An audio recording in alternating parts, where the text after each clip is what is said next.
Welcome back to Magipedia, the online encyclopedia teaching and revealing magic tricks.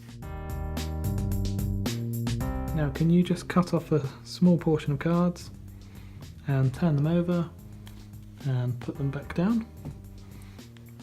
And can you please pick up an even bigger portion of cards and just turn them over and put them back down? So 2 of you have turned over a portion of cards.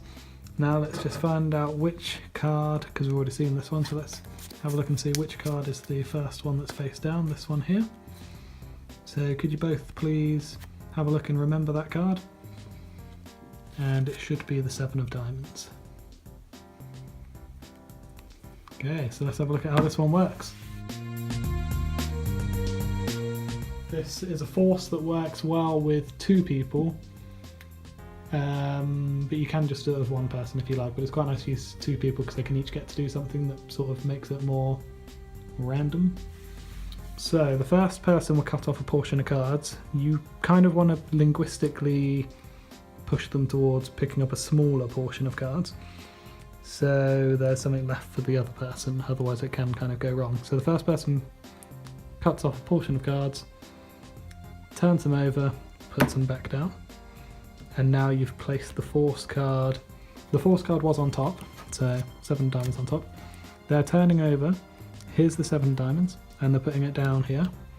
I'll just leave a little bit of a break so you can see where it is, but obviously in reality it'll be squared up. The second person is going to cut off even more cards, or pick up.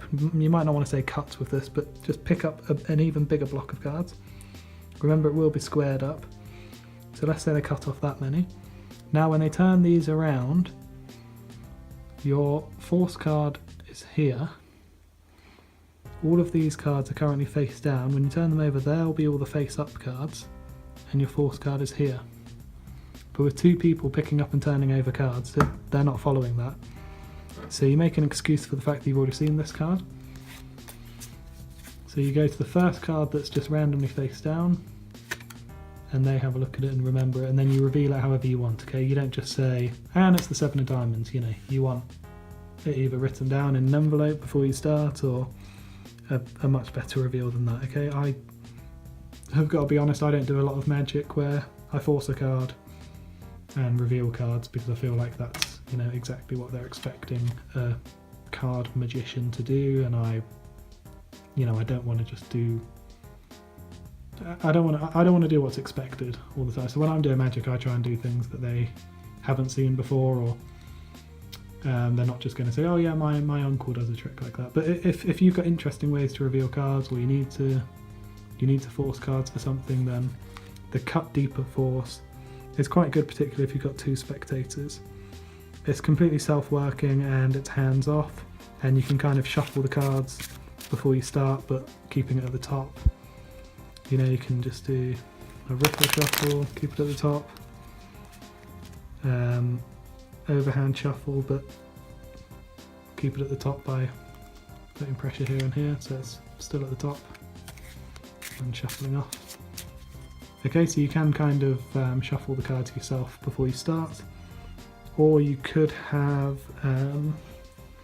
something I don't actually do, but in theory it would work, where you have the card under the box.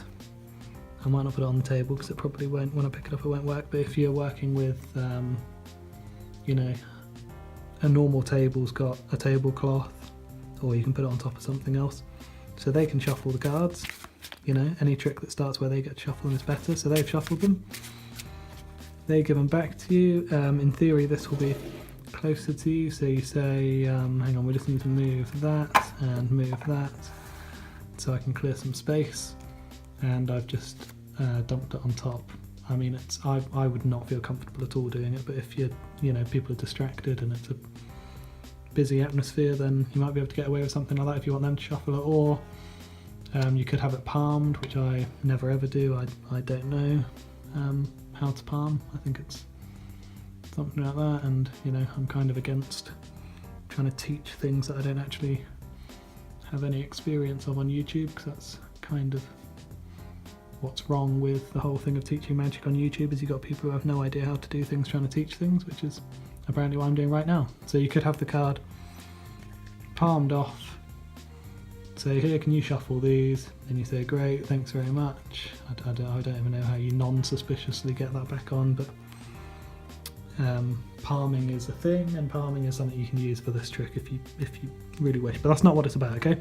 So the card is on top, you shuffled it up, it's on the table, so you can't manipulate the cards. They're doing everything. They cut them off, turn them over, put them down. Someone else cuts deeper, puts them down. Then this is the first time you're going to pick them up, or you can just spread them out and say, you know, we can see all these cards, but we'll take the first one that's face down, because that's the one that you've... I mean, you could kind of say to them, that's the one that you don't really want to say that's the one you've cut to, I suppose, because it's a bit fishy, but you just say, we want to go to the first one down, have a look at it, remember it, and then go into the rest of your trick, okay? See you in the next episode.